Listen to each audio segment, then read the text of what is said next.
gonna keep her in here. Internet pet police. This is just a temporary thing. Watch her start eating the Zola. How great would that be? Get it, girl.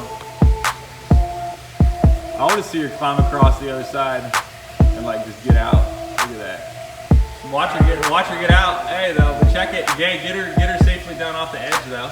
Oh, little Eliana and Nola look so much alike. I see pictures of them. They both have the blonde hair, and they just look so much like each other. Yeah, I know, Mom. My daughter looks like a cousin because they're cousins.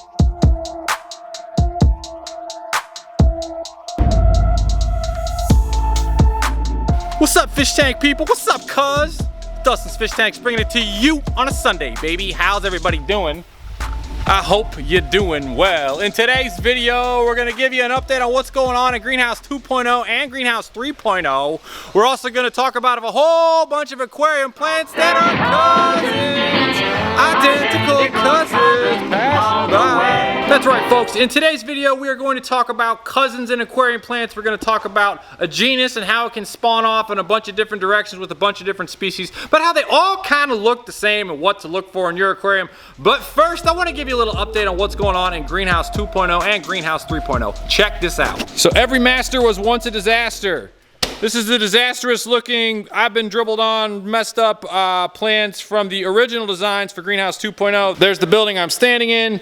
There's the existing greenhouse structure. We actually did 2 drain pipes out the back. Here is what was approved by the city of Nicholasville for the expansion here. Now I only put up this, we're gonna do this, but then my neighbor Charlie, who's gonna be in this video in just a bit, actually had the ideas like, hey man, you gotta make it bigger. So here's the newly designed prints from our friends at Banks Engineering, where we are going for the full gusto. We've got the existing greenhouse, then the 12-foot bigger greenhouse. Oh, by the way, go big or go home. Shout outs to Tropica, Dennerla, Aquaflora, all those people over in Europe for inspiring me to go bigger. This is what we're trying to get for the final phase. This is coming in August. This is coming whenever, but we're gonna get this full Monty approved. Super jacked about this. And oh, by the way, here is the prints from our friends at Rao Brothers. This is the 1 12-foot, 2 12-foot, 3 12-foot, 4. That's 48 feet by 36 feet. Full atrium roof up top. Guillotine vents on the side like the Raekwon Guillotine song for all my Wu-Tang fans out there. And then there's the existing structure. I'm gonna walk outside and show you what else is going on with it. They say piss poor planning leads to piss poor execution. Here's proper planning right here, having the concrete curbs go out further. There's a hoop house we haven't put together yet. Here is one of the existing yard hydrants that we're gonna bring and put right over here. And then my neighbor Charlie was over here a minute ago, and we marked off where we're gonna bring the water. Now the original designs, which I had to do before the building was put, I put the yard hydrants out in the center of the greenhouse. Now you learn and you say, okay, now I'm gonna put them outside. So one's gonna go here. We're gonna walk over here. We're gonna come off with the water. The water's gonna hit right there. It's gonna come to here and then hit here. There's basically the corner of the greenhouse. Now notice, that's beyond the curb, goes over there, so we're having fun with that. And then what we're gonna do is we're gonna take the drains. The drain's gonna come out, gonna go in the same trench. We're gonna take the drain out through here. This is where this yard hydrant right here is gonna move to here. Then we're gonna take this drain and we're gonna run all the way out, so we're stoked about that. And then we're gonna have water back here. So the water will be sitting right here. And then I was thinking about having them do another trench and run another water line or whatever, but we can just do this. Once I have water back here, I can basically go wherever I want, and I can do things like show you this wonderful Sag basin.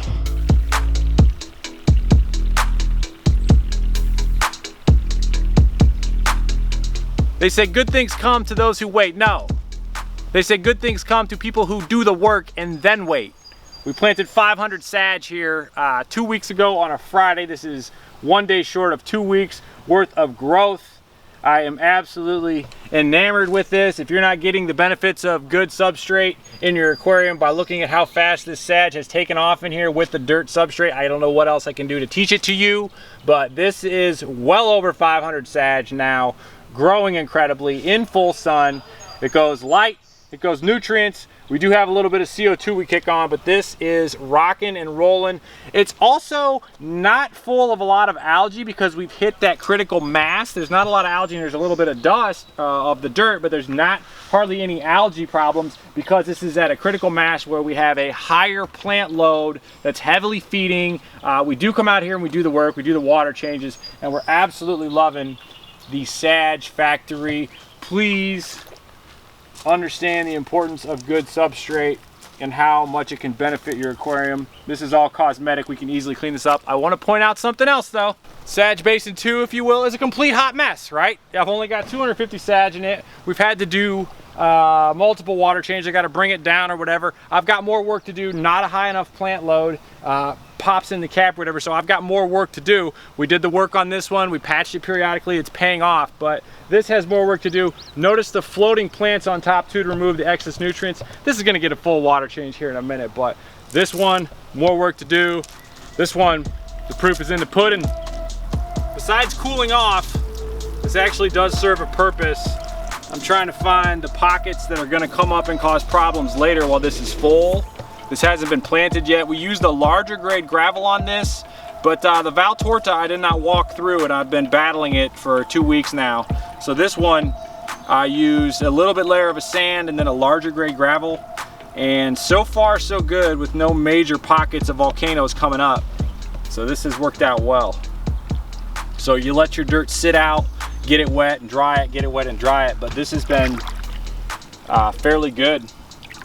Like you can see right now, there's no major eruptions coming through, a little bit of bubbles, but nothing major. So we're on to something here. But it's Sunday, cuz it's Species Sunday, baby. Trying to bring it to you with some plants that are all related, same genus, cousins, if you will. Gotta start with the Hygrophilas because they're actually the catalyst for this video. Hygrophilas, I'm gonna bring it to you with the Hygrophilas deformis coming at you first, aka water wisteria. That is a fully underwater grown plant. Doesn't get better than that. Big roots or whatever. So this is like the big burly cousin. Takes no guff from anybody. Can handle anything. Like super beginner plant. And consider this the alpha of the Hygrophilas, if you will. There's also a variegated, you can see the clip here, variegated water wisteria that comes in to us periodically that has this nice variegation on top. But water wisteria, but then you gotta go and you gotta talk about its cousins. I wanna go into here with the Hygrophila salicifolia right there. Now see the similarities in this plant here. This plant has a similar size stem. The roots come off the same way, but it's not as, you know, the leaf structure is different. That is a Hygrophila salicifolia. Then we go from the Hygrophila salicifolia. We're gonna stay close. We're gonna go to the Parawatoda.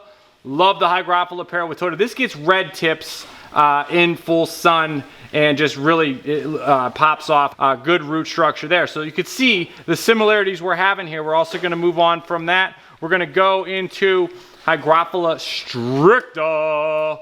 Love this plant, love this plant. We've got this plant growing below water, which looks a little bit beat up in some spots, but you compare that to one that's entirely grown above water. This is the difference, folks.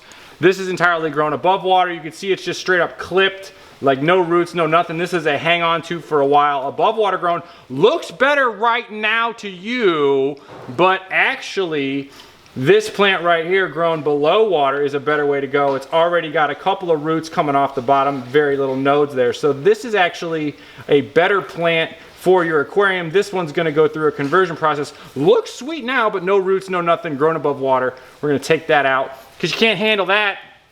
You're not welcome here, cuz. Then we go right into this bad boy. Oh, this has been underwater for 2 weeks. Hygrophila, see the similarities, right? Similar leaves, staying within the genus, Hygrophila cherry leaf. I wonder why they call it cherry leaf. There is the cherry leaf right there, coming at you. Love that. This plant gets big, tall. All these, in my opinion, are background plants, by the way. The catalyst for this video, though, is this right here. This is the Gangster Hygrophila cordata red. We do not sell it potted. This has just happened to be potted by yours truly because we're getting into potting plants, but that's another conversation. Gangsta Hygrophila cordata red, but look at how close. Look at how much little Eliana looks like her cousin. They look the same here. Look at little Pinnatifida. It's like, oh, you could see the similarities in the two of them. They look so much alike. I'm sorry, my mom wears me out with that. Love you, Mom. But yeah, they look similar, right? They got like the pink, whatever, but the Pinnatifida's got the variegated leaf. But like if you set them next to each other, you're like, oh. So that's what I'm talking about with the Hygrophilas on a species Sunday. But I got more for you. And I almost left the little cousin at the picnic and didn't include him in the party. Can't forget the Hygrophila compacts. That's an underwater converted compact there. Ugly growth that was grown above water melted off. That's an underwater grown Hygrophila compact. They're cousins. Look at the cousins. Look how they look alike. They're all similar. We need to do a 125 rainbow tank with Hygrophilas. I got some more cousins for you. I'm gonna drop you guys some Species Sunday cousin style on the family of Rotalas. Gonna bring it to you like this. Drop this in the Fluval Flora tank right here. This is the start. I started the last segment with Hygrophila deformis. This is Rotella indica, the easiest Rotella you can get, like easy red plant. That's above water growth, that's below water growth. That's a happy plant, folks. So that is the beginning. Now, I like to think of this as like a tree. These are all within the same genus. This is the easiest of it. The fancier you get, generally speaking, the harder they are to keep. This is the easiest one. We're gonna take it up a little notch here. I've got Rotella Wallichii. Wallichii is, we make George Farmer speaks. And yeah, so there is Rotella Wallichii. This plant has actually really just blown up for us. Loving it, yeah, fluffy. Generally speaking with Rotellas, the fluffier the leaves, the thinner the leaves, gonna be a little bit harder to keep. This was very similar to a Myriophyllum tuberculatum, but the leaves are straight. The Myrio has a little bit different pattern to it, but absolutely loving the Wallichii. Now this likes a little bit higher light.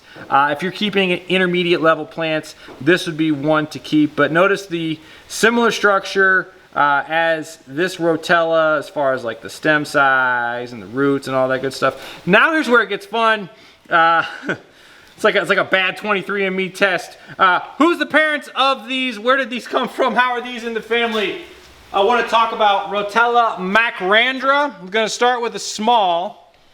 Got Rotella macrandra, small leaf. Again, now if you looked at the base of that, you could see these are cousins. They look so much alike. They just look alike. And then they're obviously related. So you go indica, then you go to small leaf, and then here's where it gets crazy. This was sold to me as big leaf. Clearly, bigger leaves. Looks a heck of a lot like it. Like this plant, love this plant. You know, this is actually holding up very well for us. I think the bigger leaf is actually slightly stronger than the small leaf. Ryan may disagree with me on that. But then I also have this. Beautiful gem right here. Also sold to me as Rotella macrandra big leaf. Now this one has rounder leaves. So look at this, has a pointier leaves. They were both sold to me as Rotella macrandra big leaf. I'd love to get a note in the comments of what your thoughts are on this. There is 1, 2, 3, 4 in the Rotella family, not to exclude Rotella indica green, which would actually be the alpha omega G of this one. We're actually sold out of that, but you can see it. So as a general rule, folks, keep in mind the genus of your plant, and if you're keeping one in a genus and it's doing good, kind of try out some other stuff. And if you have any questions on this, maybe we missed something, make sure you leave us a note in the comments. If you like this, hit the like button, hit the subscribe button, share if you care. Everybody make it an awesome week, you and your cuz. Tank on.